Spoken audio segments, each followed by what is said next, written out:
Tarique Zubaida voter নন।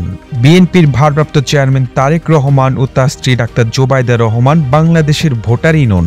তবে BNP chairperson Begum Khaleda Zia, তার ছোট ছেলে প্রয়াত আরাফাত রহমান কোকোর স্ত্রী সৈয়দা শর্মিলা রহমান এবং কোকোর কন্যা জাহিয়া রহমান ভোটার। নির্বাচন কমিশনের জাতীয় পরিচয়পত্র অনুবিভাগ সূত্রে এই তথ্য জানা গেছে। তারেক রহমান বেগম খালেদা জিয়ার বড় ছেলে। ভোটার তালিকা তৈরির কাজে নিযুক্ত ইসির কর্মকর্তারা জানান, বেগম খালেদা জিয়া 2008 সালের 29 নভেম্বর ঢাকা ক্যান্টনমেন্টের 6 শহীদ মইনুল রোডের ঠিকানায় ভোটার হয়েছেন। ওই দিন ঢাকা ক্যান্টনমেন্টের মইনুল রোডের বাসভবনে খালেদা জিয়ার ভোটার ফর্ম পূরণ, ছবি এবং আঙুলের ছাপ সংগ্রহ করেন ভোটার তালিকা প্রকল্পের কর্মীরা। সন্ধ্যা 6:30টায় বিএনপি চেয়ারপারসনের ভোটার নিবন্ধন প্রক্রিয়া সম্পন্ন হয়। এছাড়া মইনুল রোডের ওই ঠিকানায় খালেদা জিয়া সহ মোট 5 জন ভোটার রয়েছেন।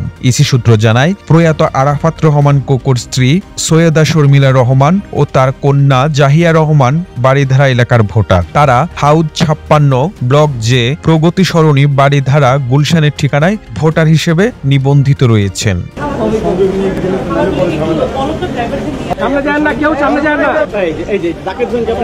ইসি কর্মকর্তারা জানান, 2007 থেকে 8 সালে তত্ত্বাবধায়ক সরকারের সময় দেশে প্রথমবারের মতো ছবিসহ ভোটার তালিকা প্রণয়ন কার্যক্রম শুরু হয়। তখন তারেক রহমান ভোটার তালিকাভুক্ত হননি।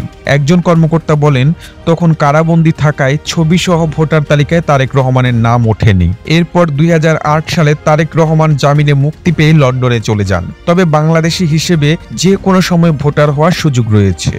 এক্ষেত্রে সশরীরে উপস্থিত হয়ে ভোটার হতে হবে। ছবি সহ ভোটার তালিকা প্রণয়নের আগে তারেক রহমান ভোটার ছিলেন বলে দলীয় সূত্র থেকে জানা গেছে।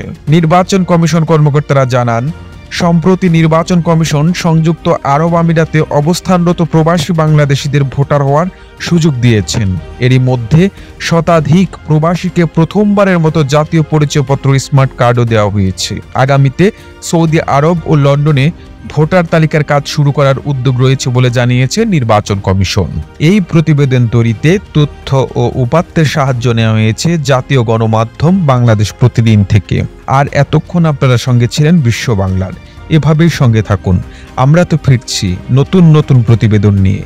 একই সাথে আপনি যদি বিশ্ব বাংলা পেজটিকে ফলো দিয়ে না থেকে থাকেন, এখনই ফলো করুন।